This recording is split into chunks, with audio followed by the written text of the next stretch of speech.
Welcome to the Anxiety at Work podcast. I'm Chester Elton, and this is my co-author and dear friend, Adrian Gostick. We hope the time you spend with us is going to help remove the stigma of anxiety and mental health in the workplace and your personal life. We invite experts from the world of work and life to give us ideas and, most importantly, tools to deal with anxiety in our world.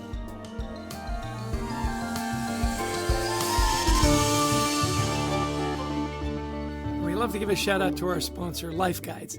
You know, when you go through life, whether you're anxious or not, everybody needs a guide. And Life Guides is a peer-to-peer community that helps people navigate through their day-to-day stressors by providing a place of empathy, listening, wisdom, and a support with a guide who has walked in your shoes, experiencing the same challenge of your life experience. To offer this to your team and show to them that you care, all you got to do is go to lifeguides.com/schedule a demo and add the code HEALTHY2021 to the free text box to receive 2 months of free service. We love Health Guides. They want to impact 1 billion people on the planet to a better way of life. And all this will be in the show notes.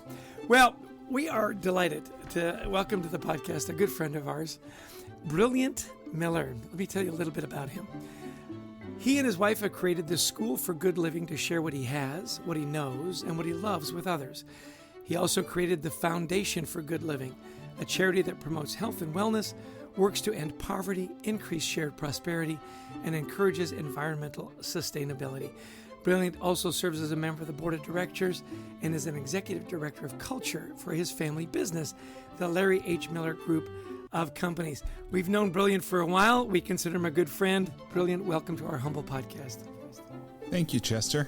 Thank you, Adrian. I'm really glad to be here.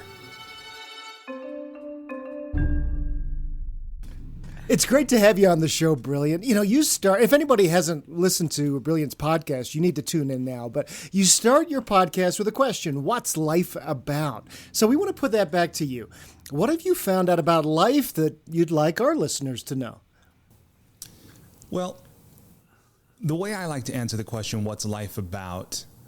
And you can learn so much about a person by the way they answer that, right? By when if they're very declarative and they're about to just tell you, how everyone should live, or if they ask my life, they're a little more introspective. Or people will turn it to a question of meaning or purpose. For me, I choose to believe that life is about knowledge, relationships, and experiences, because those are things that I have found the more you share them, the more you have of them. They're not like something in the physical world, like a bar of chocolate or a bar of gold, where if you give half of it away, you're left only with half. Instead, these things, knowledge, relationships, and experiences, seem to multiply as they're shared. And they are us. They become us. And I happen to think that if there's anything that we can take with us when we leave this world, maybe it's those things. So for me, that's how I answer that question.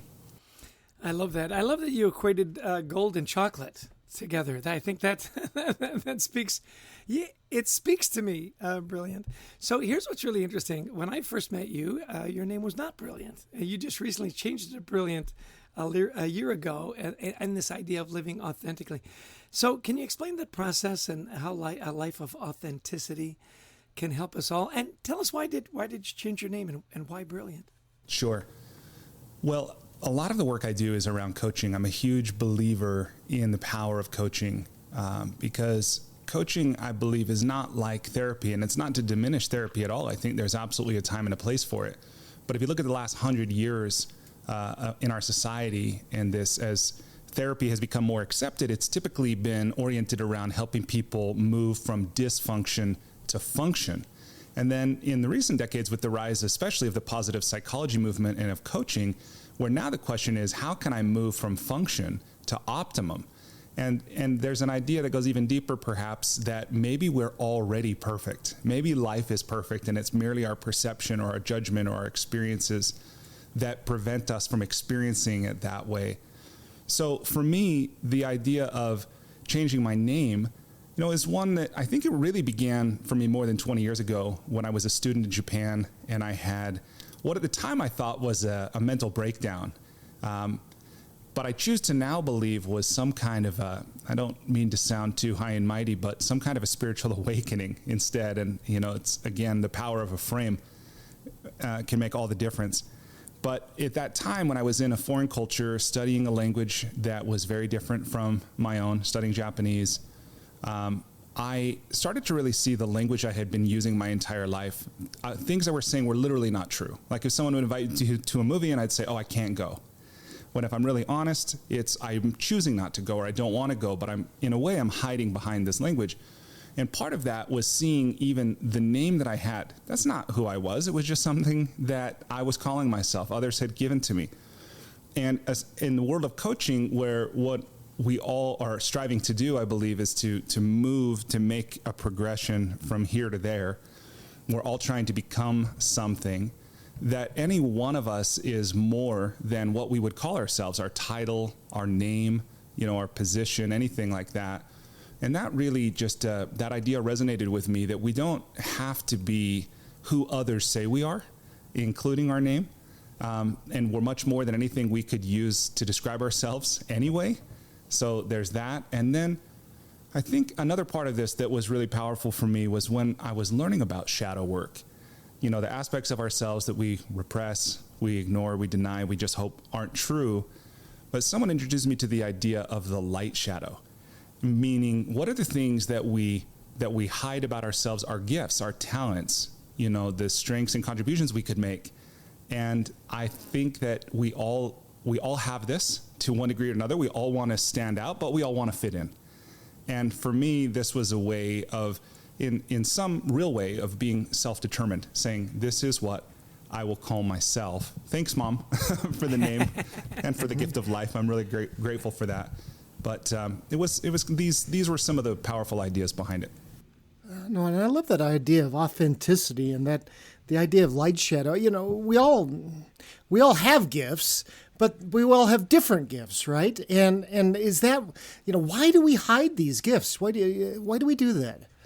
Well, I think probably different people do it for different reasons. Naturally, I think there probably are patterns for why that is. Part of it, this is. One of the things I think is the what's called, I understand in the Southern Hemisphere, the tall poppy syndrome. Mm-hmm. Or the Japanese have a proverb that they say the nail that sticks up is pounded down. So this idea that if you are perceived as being good, right? Humility is a virtue in our culture. And as much as we're an individualistic culture here in the United States, there's also something that's really revered about those who are humble. So I think some of it is just not wanting to be, kind of taken shots at, not wanting to be criticized. I think that's a really big part of it. So come back to you. You mentioned when you were in Japan that you started feeling overwhelmed. You've been pretty open with your struggles with mental health, and this is the Anxiety at Work podcast. So take us through your journey with anxiety and what maybe you've learned that can help others. Yeah. Well, I came home from that experience in Japan, and I ended up spending 3 weeks in the psychiatric ward here. And, there was a moment before I was admitted, there was an evening where my family thought I was possessed. As strange as that might sound, but to me, that just speaks to the misunderstanding of mental health, right? And some people will actually talk about something called spiritual emergencies, right? Or spiritual crises that many people, I'm certainly not unique in this regard, but we all have these deep existential questions, right? Is Houston Smith, the great religious scholar, would call them the perennial questions that we all have of who am I? Why am I here? Where am I going? Where did I come from? And as I've learned in native traditions, that there's a belief that, in indigenous cultures, if we don't have satisfactory answers to these questions for ourselves, we won't be well. We won't be healthy, probably emotionally or physically. But for me, those were questions that were very central at the time that I was asking myself that I didn't have satisfying answers for. And as I said, I was admitted to the psychiatric ward, spent 3 weeks there, was diagnosed as bipolar, ultimately, was put on medication, gained more than 100 pounds, which was remarkable because at that time, I remember Karl Malone was playing for the Utah Jazz and he was 6'9". I think he was 6'9" and weighed 270 pounds. And there I was at about 6 feet weighing 1 pound less than him. and not nearly as muscular. So the medication really added a lot of weight. I felt very numb, very foggy, this kind of thing. And there were times where I literally couldn't get out of bed. Like I couldn't find the will to get out of bed. I couldn't read a page of text. I've always loved to read, and I could process each word, but I couldn't comprehend them, and I didn't have the attention span to make it through a single page. In other ways, there were things that they feel very strange to remember, things like being repelled by certain sounds, certain music, but drawn to others, or sources of warmth or light, like I wanted to be near them, or certain people. And I imagine that's actually what children feel sometimes, like they're just curious and drawn. So things that, again, are hard to put into language or even to understand on my own, but with the support of a very loving family and a therapist and mental health professionals at the hospital, was able to put some structure back into my life, and I believe lose some weight, first of all, and live healthier than I think I would have if I'd been totally on my own. Thank you for being so vulnerable and sharing that story. If there's one thing that we've learned in the research around anxiety, is the more people that share their stories, the more it makes it okay for other people to share their stories, and that you came through it and that it turned out okay. I love too that, you were drawn to certain sounds and so on, also to certain people. So who were the people you were drawn to? I'm curious. Well, my mom, for one, and I think we all have these. I know that literally not everyone does. Some people have been through neglect or abuse, that they can't even imagine a person that when they think of, they have feelings of affinity and love. But I do, with my mom very much. She was one. And, there were people at the hospital, both residents and some of the staff, were really remarkable, and just a gift to be in their presence. And for those of you that haven't met Brilliant's mom, Gail Miller, if there is a saint walking on the face of the earth today, it's your mom. She just has a remarkable capacity to love and make people feel valued, doesn't she? So, your podcast is, as Adrian said before, if you haven't listened, tune in, because you've interviewed some of the world's most respected thought leaders, Deepak Chopra, Tony Robbins, our good friend Marshall Goldsmith. What have you found about success from that process, and how is success actionable for those of us who haven't risen to quite that level of those luminaries? Well, so I do want to clarify. I've learned from Tony and from Deepak. I haven't interviewed those two. Marshall, I have, definitely. But what I've learned from interviewing more than 150 authors who write on a wide variety of topics. But the central question is, for the podcast, what does it mean to live a good life? And how can we do it? And from there, really, I follow my own curiosity. And I've interviewed transplant surgeons and cave divers and, people who are poets or who are writing cookbooks about how to cook without meat, like all kinds of things, filmmakers. And what I found, I think one of the very first things that stands out is there's no one path, right? There's no single algorithm that if we all just kind of instill into our lives, we'll all be happy and healthy and find lives of meaning. So that's one big thing. And then after that is that there are, and although there's no one path per se, I think there are best practices. There are first principles, we might think of them as. And for me, one of those that recurs time and again is listening to one's inner voice, heeding a calling that one hears. We might say that as following a passion, although I recently learned, and it feels so appropriate, that the root of passion really is suffering, which is interesting, right? So, and I know passion can be kind of a mixed word, especially when told to youth, like, I don't know what my passion is. But nevertheless, I think what's common is people just following what they love. I just want to jump in really quick, and following what you love is so interesting. And I just have one quick follow-up question. So Adrian and I are executive coaches as well. And it seems to me that the hardest question to answer by a lot of leaders is, what is your purpose?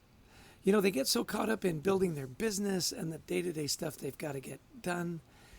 How do you help people you coach come to their purpose? Because it is easy to say, look, follow what you love. And yet that's a little broad for most people. Yeah. excuse me. This whole question of purpose, I think it's a really, obviously it's a very important question. And we see, as we climb Maslow's hierarchy, as our base level needs are met, as we have safety and security, and then as we have material comforts, that money, as we know, this is very well researched, that after a certain point, an increase in money doesn't bring a corresponding increase in happiness. And I think we're experiencing that in a big way globally. That prosperity has raised. Now, there's a lot of people, 2 billion people on this planet without access to clean water or sanitation or healthcare. So it's not to diminish that in any way, yet the prosperity is greater than it's ever been, at least in recorded history, right? So the thing about purpose is it's very natural that it becomes a critical question for one to ask. It's just it seems to be part of a development for a human being. And for me, as I look at this, I think purpose is part of the challenge of it is, even if we think we've got it, I think it changes. I think it can change. Our understanding of it can change. Maybe our purpose changes. And I'm reminded of this from my dad's life, who passed away 12 years ago after having basically, as I see it, worked himself to death.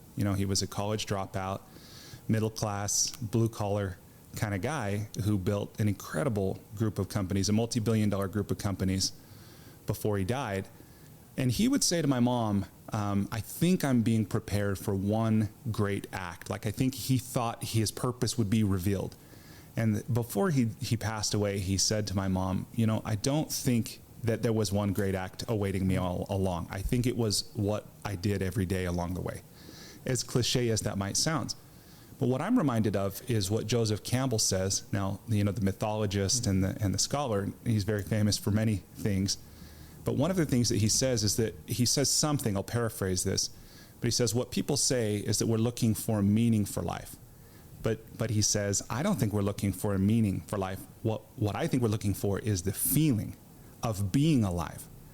And that really resonates with me, because I do think behind everything, behind basically every goal we set, everything we do, that what we're doing it for, I think, is, first of all, to meet a need, that there is a need there, but it's also to elicit a feeling or to stop a feeling, which are just two sides of a coin, right? And then, so if that's not challenging enough, to really recognize that what we're searching for is a feeling, and feelings come and go. No feeling stays forever. That's part of the challenge, the blessing and the curse maybe of being a human being.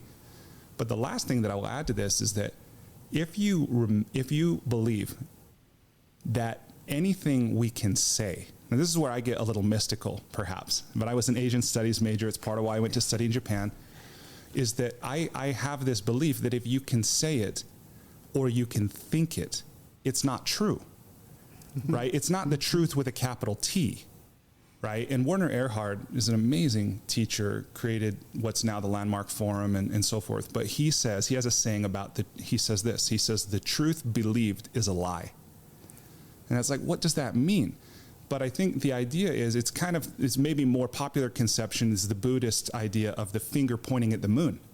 That people will look at the finger, which is the teachings, when they miss the moon, which is perhaps the experience or even the truth. And now to bring this back to purpose, if I say my purpose is this, the moment I say it, it's not the truth, right? Because every one of us is more than we could say. We're a process, right? Buckminster Fuller said, I don't know what I am. I seem to be a verb. But we take verbs and turn them into nouns. We say, I'm a teacher, instead of engaging in the act of teaching, right? So again, I know some of this can be like mystical or metaphysical, but to me, that's part of why purpose is so elusive. I don't think we can ever put it into words. I think purpose is ineffable. It's not something we can describe perfectly in words. And I love what you're saying, Brilliant. I've often thought this. We humans, we simplify so many complex ideas down, and they are way more complex, whether it's purpose, spirituality, whatever we want to think, than our little brains. And so we simplify, and then that's how we process, right? That's how we learn. And so let me jump. I want to make sure people can find you. By the way, tell us a little bit about the School for Good Living and how people can learn more about your work. Yeah, people can find me online at goodliving.com. They can read about the different coaching that I do. I have a weekly email where I share some of what I'm learning, things that I find inspirational or useful. So you can sign up for that there. And then I'm very easy to find on Instagram, LinkedIn, just searching Brilliant Miller. I'm on Facebook. So yeah, thank you for that. Well, one of the things you talk about in the School for Good Living is appreciating and enjoying every moment of every day, which, of course, really ties in well to our other book, Leading with Gratitude. You talk about living fully, living well, and you call that this big idea of peace. Well, that's an incredibly hard thing, I would say, to try and find in this turbulent world. So how do you help people come to peace? Well, for me, it always starts. The catalyzing question is always, what do you want, right? And that's not always easy to know what we want, and we can want many things simultaneously.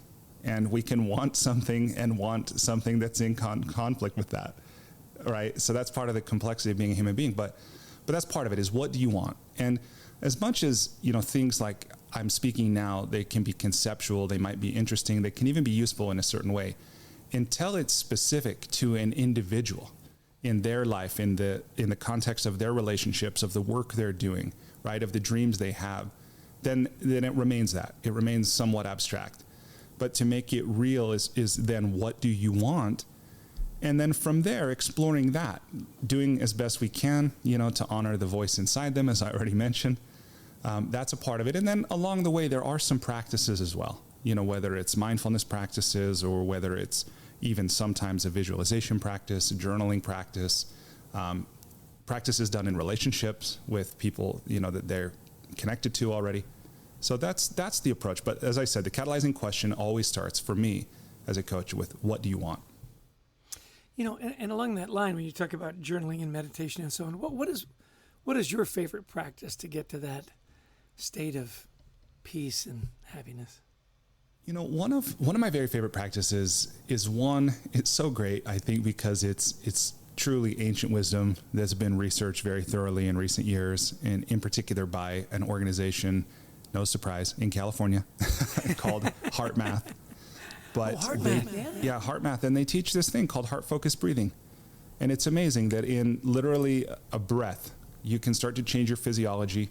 You bring your brain waves and your heart waves into sync, and when you do that, you can feel it, and the benefits are both mental and physical, right, and perhaps even more, maybe spiritual, and that's one that people can do anytime. You can do it in traffic, you can do it while you're working to fall asleep, you can do it at the dinner table with your 6 kids, like I sometimes do.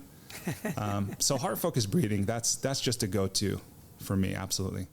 That's excellent. So, you've seen, and you've been very open about it, you've seen the cost of the high price of really extraordinary success in your dad, who, really pushed himself, even in his final days, to take care of his companies and so on. So what would you want those who may be driven by ambition to understand about the price of that ambition? Well, I would really encourage people to, and I love this is Marshall Goldsmith's question, right? It's not a question, it's a statement. Marshall will say that the great Western disease, as he calls it, is I'll be happy when. Yeah. Right? And this idea that we're doing something in order to.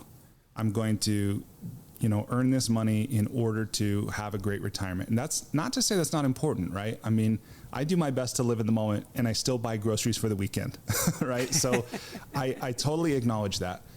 But it's easy, I think, to fall into the trap of I've got to pay my dues, I've got to keep my nose to the grindstone, I've got to sacrifice now for some better future, instead of really believing it's possible to enjoy and appreciate the present moment without having to sacrifice that benefit for the future. So anyone who finds, and I think the other thing I would say is just, when it's time to change, I think we know, and sometimes the hardest part is simply admitting that to ourselves. So really honoring, if we hear that calling, because this is very well known, right, in human, especially in adolescent, early childhood development, that there are stages we go through. We tend to believe that we reach a certain age, maybe 25, and then we stop, or it's this idea that it's just a slow decline. that's one way of looking at it. I don't think that's a very empowering way of looking at it, and I don't think that's true either. But just recognizing that we continue to evolve, and what worked in one phase of our life might not be what's required for us to thrive in the next phase. So just to be really gentle, like it sounds like a very Buddhist teacher word, but to be gentle with yourself, but also to be honest, like challengingly honest with yourself about that when it's time. Well, it brings me to my last question too for you, Brilliant, is that you said this recently on social media. I just kind of captured it because I thought it was interesting. You said, the more I attempted, your past, I'm guessing, or maybe even present, the more I attempted to distance myself from reality, the more stress and anxiety I felt. None of my problems got better by trying to escape them. So how do we do that? How do we all distance ourselves from our realities? And what can we do about that? Well, this is a very normal thing, and I think we all find different ways, right, to distance from the unpleasant the realities we face, because the truth is life is painful, right? It's physically painful. We'll stub our toe, we'll slam our finger in the door, and it's emotionally painful. We'll lose people we love to death or loss. They will leave us, or, we'll lose jobs and this kind of thing. So recognizing, first of all, that pain is inevitable. There will be pain. Then looking at what do we do when we experience that pain? And I think, again, we do this differently sometimes, and we might have multiple ways that we do it. We might do it with a substance like alcohol or prescription drugs. We might do it with food. We might do it with work, with shopping, with porn, with gambling, with video games. There's almost no end, right? And it's not to say that any one of these things are bad. I think of something like fire or electricity, right? That it can warm you or it can kill you. It's all in how you use it. And so really, again, just being honest, when is life painful? When we use an activity or a substance, are we using it to avoid? And then just trusting. A teacher of mine told me this, and as I've lived in the inquiry of this, I've found that it's true. It's not always easy, but I think it's true, is that on the other side of any feeling fully felt is peace. And if we don't allow ourselves to feel that feeling fully, because it hurts, then we won't get to the peace. It's like we prolong the peace that's available to us by escaping it or avoiding it or rejecting from it. Adrian, I feel like I'm sitting at the feet of I know. Buddha. Brilliant. This has been amazing. It really has. Yeah, and I got to know Brilliant through a connect group that we have, a small group, and it was remarkable how we got to know each other's stories and the great affection that we developed very quickly, and Brilliant was a big reason for that. And we just have one last question for you. We've had such an engaging conversation. If there are one or two things you wanted people to take away from the conversation today, something that you would want them to remember, what would that be?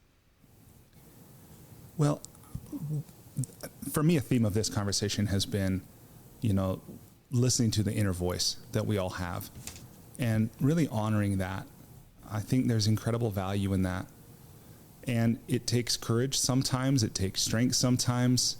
It can be easy to beat yourself up if you don't, and to judge with terms like failure or inadequacy or whatever other thoughts we would use.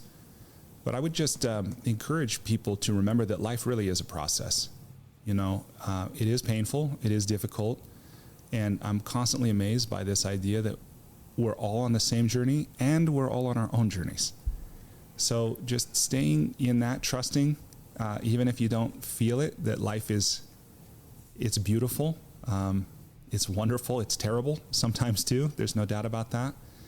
But just really honoring that, listening to that inner voice, and when you can, having the courage to follow it.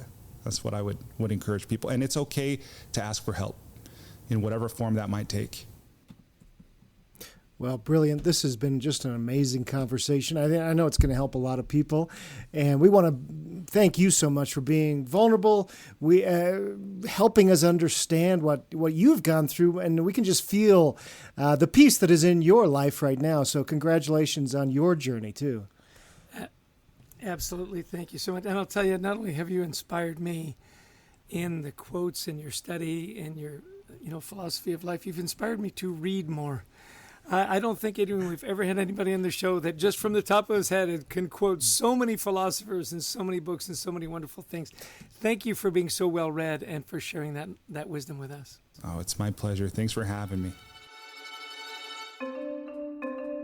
Well, Chester, another amazing podcast. Brilliant is, as his name promises. I love what he's talked about there, that, as we think about mental health, the idea of therapy and coaching. Therapy takes us from dysfunction to function, but coaching is what we continue to need. It takes us from function to optimization. I love that idea. Yeah, I love, too, just at the end, how he wanted to make sure that it's okay to ask for help. Here he was in Japan going through all this stuff, coming home. Family didn't know what was going on. Goes in, he's on this medication. I mean, you can just imagine this ridiculous process that he had to go through and recovery. And wasn't it interesting when he said, I was drawn to certain kinds of music. I was drawn to light. And he was drawn to his mom. I just love that. We've talked about his mom a little bit on the podcast. There are people that you meet that just ooze goodness. Yeah. And she's one of them. And it didn't surprise me one bit that he said, in my deepest, darkest moments, I was drawn back to my mom. Well, and for those of you who don't know Gail Miller, let's be honest, she's a billionaire, richest person in Utah. I'm in Park City, Utah, and Gail, so 10,000 employees at the Larry H. Miller Companies. Took over, as she says, I didn't have any education, she said, and I ended up taking over Larry's companies and has grown it, has just done amazing things, but also incredibly generous. The charities that they sponsor and, just really remarkable family that Brilliant is part of. Now, and I love that, now Larry may have had expectations, his dad, for Brilliant, but he says, look, there's no one path to success. And I love that he said that because so many people get hung up. We look on social media. Oh my gosh, look at this kid that was in my class is in medical school. I'm a failure because I'm driving a bus, etc. What he says is no one path. Find what makes you happy and pursue that. Right. And the answer to the age-old question, I'll be happy when, that it's so destructive. I just loved as he wrapped up and he said the inner voice. Make sure that inner voice is on track and how you talk to yourself and be kind to yourself and find that peace. That purpose changes, purpose changes. And the last note from me is we are more than our names. I love that he did that and that he had the courage to change his name. He said, hey, I like the name my mom gave me. It was fine. It wasn't me. And so to better define himself, he changed his name. I just thought that was brilliant. Yeah, it's a lot to live up to when you name yourself Brilliant, but he is living up to that. And I think he knows that. He's like, every day I have to bring my best. And so, yeah, another wonderful podcast. So thank you to Brilliant. Thank you to our producer, Brent Klein, who puts together such wonderful shows for us. To Christy Lawrence, who helps us find such amazing guests. And to all of you who listen in, especially if you've downloaded and take it on your walker as you're working out, thank you. Absolutely. And thank you so much for our sponsor, Life Guides. We talk about them all the time. Particularly if you're going through hard times, you need a guide through life. And Life Guide is this peer-to-peer community that helps you navigate through those day-to-day stressors. They give you a personal guide that's walked in your shoes, has gone through the same experiences you have. And they've got a wonderful offer for our listeners. And this will all be in the show notes as well. But all you got to do is go to lifeguides.com/schedule a demo and add the code HEALTHY2021 to the free text box. And you get 2 months of their services for free. What could be better than that? Or if you're in Canada or England, it's schedule a demo. Either way, it's all good. If you speak the Queen's English, that's right. So again, if you like the podcast, please share it with your friends. We love being that person that you can reach out to, whether it's with the podcast and information from wonderful guests, or to join our online community, WeThriveTogether.global, where we're creating a safe place to talk about mental health. Well, Adrian, I'm inspired again. Wonderful guest, wonderful person, doing good out there. Absolutely. So thank you, everybody, for listening in, and we wish you the best of mental health in this coming week. Take care and be well.